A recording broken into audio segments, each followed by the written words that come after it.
Syedaralun, angin kencang disertai hujan lebat menerjang kota Banda Aceh dan sekitarnya pada Minggu pagi 29 Mei 2022 hingga membuat banyak pohon tumbang.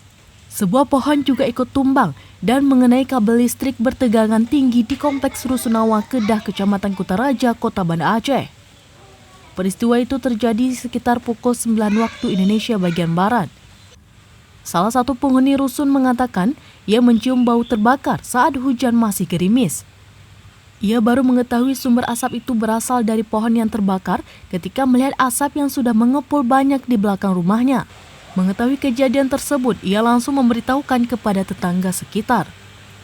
Tidak lama berselang, pohon yang menimpa kabel listrik tersebut mengeluarkan api hingga membakar pohon tersebut. Warga sekitar pun tak berani mendekat karena takut akan tersengat aliran listrik mengingat kondisi cuaca sedang gerimis. Untungnya, pohon yang terbakar itu putus sehingga kabel listrik yang awalnya tertimpa kembali ke posisinya walau sedikit lebih rendah daripada biasanya.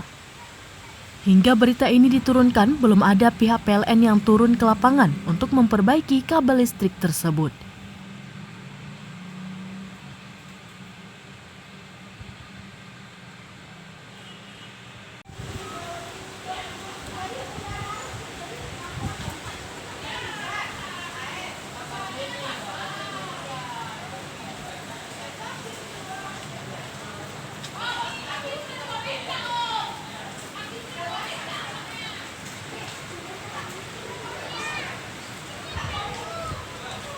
Dari Banda Aceh, Syedaralun Nasrullah, Surambilan TV.